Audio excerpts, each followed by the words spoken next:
മിന്നുകെട്ട് ഭാഗം 32. രചന അവതരണം ദിവ്യരാജ്. ഹലോ ആദിനാഥ്. മറുപുറം നിശബ്ദമായിരുന്നത് കാരണം ഇസഹാക്ക് വിളിച്ചു ചോദിച്ചു.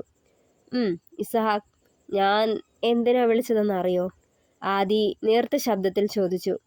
DNA ടെസ്റ്റിൻ്റെ റിസൾട്ട് വന്നിട്ടുണ്ടാവും അല്ലേ? ഭാവഭേദം ഏതുമില്ലാതെ ചോദിക്കുമ്പോഴും ഹൃദയമിടിപ്പ് വർദ്ധിച്ചു വരുന്നുണ്ടായിരുന്നു അവനിൽ.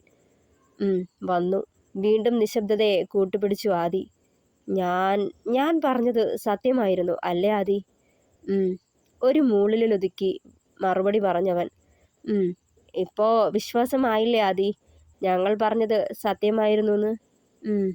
നിങ്ങൾ പറഞ്ഞതായിരുന്നു സത്യം. അമ്മാളു അല്ല, മാളു എൻ്റെ പെങ്ങളാ. നേർത്ത നിശ്വാസത്തോടെ പറഞ്ഞു നിർത്തുമ്പോൾ ഇസഹാക്ക് പുഞ്ചിരിയോടെ ബദ്രിയെയും എബിയെയും നോക്കി. അതുവരെ ചെറിയൊരു പരിഭ്രമത്തോടെ ഇരുന്നവരുടെ മുഖത്ത് പുഞ്ചിരി വിടർന്നു. ഇസഹാക്ക്, എനിക്ക് മാളുവിനെ ഒന്ന് കാണണം. ആദിയിൽ നിന്നും ആ ആവശ്യം പ്രതീക്ഷിച്ച പോലെ ഇസഹാക്ക് ഒന്ന് മൂളിവിട്ടു. തനിക്കവളെ കാണാൻ പാലേക്കുന്നിലേക്ക് വരാം, എപ്പോ വേണമെങ്കിലും. പറയവേ ദീർഘമായൊരു നിശ്വാസം മറുപുറത്ത് ഉയർന്നു കേട്ടു. വരും ഇസഹാക്ക്, ഞാൻ ഉടനെ വരും പറഞ്ഞുകൊണ്ട് കോൾ കട്ട് ചെയ്തു. ഡാ ഇസ, അമ്മാളുവിനോട് പറയണ്ടേ ഇതൊക്കെ? ബദ്രി അവനെ നോക്കി. വേണം ബദ്രി. ഇത് തന്നെയാവും റിസൾട്ട് എന്ന് അറിയാമായിരുന്നു. പക്ഷേ എന്നാലും എന്തെങ്കിലും പിഴവ് സംഭവിച്ചാലും മതിയല്ലോ. അങ്ങനൊരു ഭയവും ഉണ്ടായിരുന്നു. ജോൺ, ഇത് നമുക്കൊന്ന് ആഘോഷിക്കണ്ടേ? എബി അത് ചോദിച്ചതേ ഒന്ന് അമർത്തി മൂളി ഇസഹാക്ക്. വേണം എബി, ഇപ്പോഴല്ല, ഇവൻ്റെ മനസ്സമ്മതത്തിൻ്റെ അന്ന്. ഇനി അധികം നാളില്ലല്ലോ. അന്നിവിടെ പാർട്ടി ഉണ്ടല്ലോ. ആദ്യം കൂടി നമുക്കതിന് ക്ഷണിക്കാം. എന്തേ, അതുപോരെ? മതി. അപ്പോ നമുക്ക് കൂട്ടത്തിലേക്ക് ഒരാൾ കൂടി, അല്ലേ ഇസ? ബദ്രി ആവേശത്തോടെ പറഞ്ഞു. പുഞ്ചിരിച്ചുകൊണ്ട് ചിരിച്ചു ഇസഹാക്ക്. രാത്രി മൂന്നാളും ഏറെ വൈകിയാണ് പിരിഞ്ഞത്. തിരികെ റൂമിലേക്ക് ചെല്ലുമ്പോൾ അമ്മാളു കിടന്നിരുന്നു. കണ്ണുകൾ മുറുകെ അടച്ച് കിടപ്പുണ്ടായിരുന്നു. ഇസഹാക്ക് അവളുടെ അടുത്തേക്ക് വന്ന് അവളോട് ചേർന്ന് കിടന്നു. അവളുടെ അരയിൽ അവൻ്റെ കൈകൾ പതിഞ്ഞതും കുറുകലോടൊന്ന് തിരിഞ്ഞു നോക്കി അമ്മാളു. ഇച്ചായ, എവിടായിരുന്നു ഇത്രയും നേരം? സമയം എത്ര ആയിന്നറിയോ? കൂട്ടുകാരന്മാരെ കിട്ടിയാൽ പിന്നെ ഭാര്യയെ വേണ്ട അല്ലേ? സമയത്തിന് ഉണ്ണുകയും വേണ്ട, ഉറങ്ങുകയും വേണ്ട. കെറിവിച്ചുകൊണ്ട് കിടന്ന പെണ്ണിനെ ഉയർത്തിയെടുത്ത് തൻ്റെ നെഞ്ചിലേക്ക് കിടത്തി ഇസഹാക്ക്. നല്ല കുശുമ്പുണ്ടല്ലോ പെണ്ണിന്. ചിരിയോടെ അവളുടെ കവിളിൽ പിച്ചിയവൻ. ദേ അമ്മു, അവരെനിക്ക് കൂട്ടുകാർ മാത്രമല്ല, കൂടപ്പിറപ്പുകളും കൂടിയാ. ഞങ്ങൾ ചിലപ്പോൾ കൂടിയിരുന്ന് സംസാരിക്കും. നിന്നെ കൂടി കൂട്ടാതെ പുറത്ത് കറങ്ങാൻ പോവും. പക്ഷേ നീ അതിലിടപെടരുത്. എന്നെ തടയുകയും അരുത്. തടഞ്ഞാലും ഞാൻ അനുസരിക്കില്ല. കേട്ടല്ലോ പെണ്ണെ? എന്ന് കരുതി നിനക്ക് തരേണ്ട സ്നേഹത്തിനും കരുതലിനും ഒരു കുറവും വരത്തുമില്ല പറഞ്ഞുകൊണ്ട് അവളുടെ തോളിൽ മുഖമമർത്തി. അവൻ്റെ നിശ്വാസം കഴുത്തിൽ പതിയവേ ഒന്ന് കുറുകിക്കൊണ്ട് കുറുമ്പോടെ അവനെ നോക്കി പെണ്ണ്. അതേ അമ്മാളു, നിനക്കൊരു ഹാപ്പി ന്യൂസും ഒപ്പം ഒരു ബാഡ് ന്യൂസും ഉണ്ട്, പറയട്ടെ?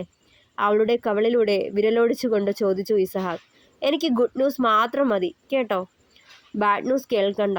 കുസൃതിയോടെ അവനെ നോക്കി പറഞ്ഞു അമ്മു. ആഹാ, എന്നാലേ ബാഡ് ന്യൂസ് തന്നെ ആദ്യം പറയാം. അതെ, കൈയൊക്കെ ഭേദമായിട്ട് കുറേ നാൾ ആയില്ലോ. ഇനിയും ഇവിടെ നിൽക്കണോ നമുക്ക്? കുരിശുമറ്റത്തേക്ക് തിരിച്ചു പോവണ്ടേ? ഇസഹാക്ക് അവളെ നോക്കുമ്പോൾ മുഖം മങ്ങിയിരുന്നു. ഉള്ളിലെവിടെയോ ഭയം ഉടലെടുത്തു. വീണ്ടും തിരികെ വീട്ടിലേക്ക് പോയാൽ എഡ്ഡിയെ കാണേണ്ടി വരില്ലേ എന്ന ഭയം. എന്താടാ മുഖം മങ്ങിയേ? പഠിക്കാൻ പോവാൻ മടി പിടിച്ചു തുടങ്ങിയോ പെണ്ണെ? അവളുടെ മുഖം ഉയർത്തിക്കൊണ്ട് ചോദിച്ചു. ഏയ്, മടിയൊന്നുമില്ല ഇച്ചായ. എന്നാലും പെട്ടെന്ന് ഇവിടം വിട്ടു പോകുന്ന കാര്യം ഓർത്തപ്പോൾ ഒരു വിഷമം. ഒന്ന് പുഞ്ചിരിക്കാൻ ശ്രമിച്ചുകൊണ്ട് അമ്മ പറഞ്ഞതും ഇസഹാക്ക് അവളുടെ നെറ്റിയിൽ ചുണ്ടുകൾ ചേർത്തു. അതോർത്ത് എൻ്റെ പെണ്ണ് വിഷമിക്കണ്ട. ഇവിടുന്ന് നമ്മൾ സ്ഥിരമായിട്ട് പോവുകയല്ലല്ലോ പൊന്നെ. നിനക്ക് വല്യപ്പച്ചനെയും വല്യമ്മച്ചയെയും കാണണമെന്ന് തോന്നുമ്പോൾ പറഞ്ഞേച്ചാൽ മതി. നമ്മൾ ഇവിടേക്ക് പാഞ്ഞെത്തും. എന്തേ, അതുപോരെ? മതി. എന്നാ ഇനി അതോർത്ത് എൻ്റെ കൊച്ച് ദണ്ണപ്പെടണ്ട. 2 ആഴ്ച കൂടി കഴിഞ്ഞ് ബദ്രിയുടെയും ജാനറ്റിൻ്റെയും മനസ്സമ്മതമാ. അത് കഴിഞ്ഞ് നമ്മൾ തിരികെ പോവാം. ഒരു ദീർഘനിശ്വാസത്തോടെ മൂളുക മാത്രം ചെയ്തു അമ്മാളു. ഇനി എന്താ ഹാപ്പി ന്യൂസ്? അവനെ വീണ്ടും മുഖമുയർത്തി നോക്കിയവൾ. ഇനി പറയാനുള്ളത്, ഇന്ന് നിന്റെ ഏട്ടൻ വിളിച്ചിരുന്നു. അവനത് പറഞ്ഞതേ ഞെട്ടലോടെ അവനെ നോക്കി അവൾ. ഇച്ചായ, DNA റിസൾട്ട് വന്നുല്ലേ? പോസിറ്റീവായോ?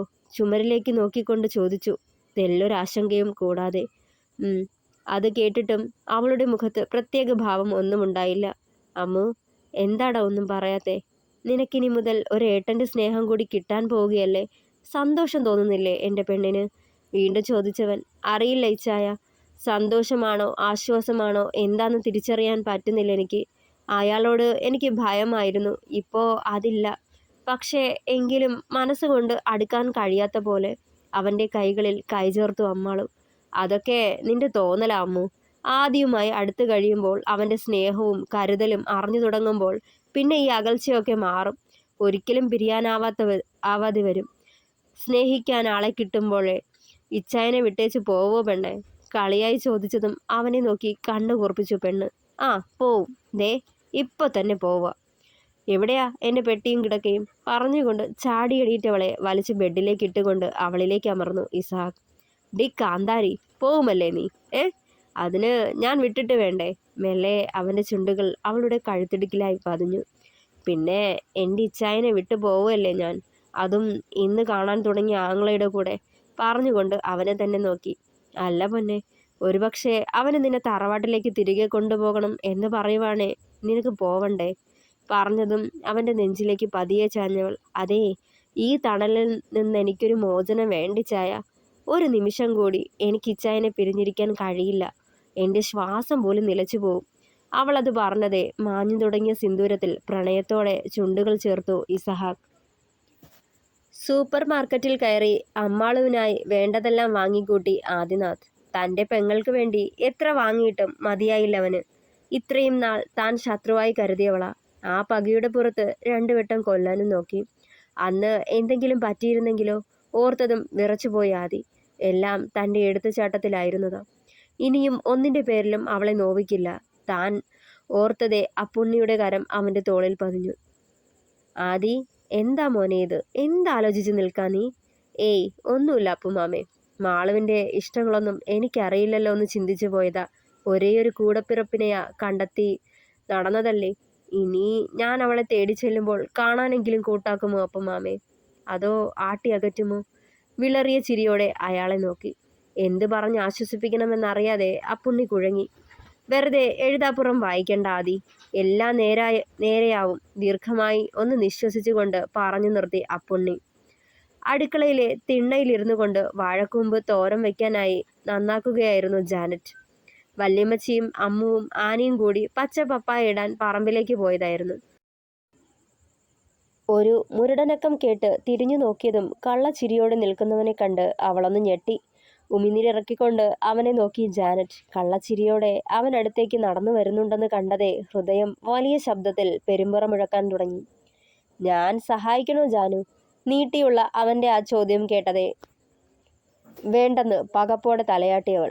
എന്നാലും എൻ്റെ കൊച്ചിങ്ങനെ ഒറ്റയ്ക്ക് ജോലിയെടുക്കുന്നത് ഞാനെങ്ങനെ കണ്ടുകൊണ്ടിരിക്കും? പറഞ്ഞുകൊണ്ട് അവളുടെ തൊട്ടരികിലായി വന്നിരുന്നവൻ ചാടിപ്പിടിച്ച് എഴുന്നേൽക്കാൻ നോക്കുമ്പോൾ ബാലൻസ് തെറ്റി ജാനറ്റ് താഴേക്ക് വീഴാൻ പോയതും ബദ്രി അവളെ താങ്ങി നെഞ്ചിലേക്ക് ചേർത്ത് പിടിച്ചു. അവളുടെ മുഖം അവൻ്റെ നെഞ്ചിൽ പതിഞ്ഞ നേരം ആ ഹൃദയമിടിപ്പിൻ്റെ ദൂരം തൻ്റെ അരികിലാണെന്നറിഞ്ഞതും കണ്ണുകൾ പൂട്ടിയടച്ചവൾ. നിറുകിൽ ബദ്രിയുടെ ചുണ്ടുകൾ ചേർന്നതും ആ താപത്തിൽ പൊള്ളിപ്പോകുന്ന പോലെ തോന്നിയവൾക്ക്. അവനിൽ നിന്നും അകലാനായി കുതറാൻ തുടങ്ങിയതും ബദ്രി അവളെ കുസൃതിയോടെ നോക്കി. എന്തിനാ എന്നെ നീ ഇങ്ങനെ ഭയക്കുന്നത്? എന്നെ പേടിച്ച് കഴിയേണ്ടവളല്ല നീ. എനിക്ക് താങ്ങും തണലുമാകേണ്ടവളാ കേട്ടോ. പതിയെ അവളുടെ മുഖം കയ്യിലെടുത്തു. ഒന്നിൻ്റെ പേരിലും ഒന്നിനു വേണ്ടിയും ഈ മനസ്സ് നോവിക്കുകയോ കുറ്റപ്പെടുത്തുകയോ ചെയ്യില്ല ഞാൻ. കണ്ണ് ചിമ്മിക്കാട്ടിക്കൊണ്ട് അവനത് പറയവേ നറുപുഞ്ചിരി വിടർന്നു അവളുടെ ചുണ്ടുകളിലും. എസ്തേറിനെ കാണാനായി അവളുടെ ഓഫീസിലേക്ക് കയറി ചെന്നതായിരുന്നു എഡ്ഡി. പതിവിന് വിപരീതമായി എഡ്ഡിയെ കണ്ടിട്ടും കണ്ട ഭാവം നടിക്കാതെ ജോലിയിൽ വ്യാപൃതയായവളെ അമ്പരന്ന് നോക്കിയവൻ. എസ്തേർ, നിനക്കിതെന്താ പറ്റിയത്?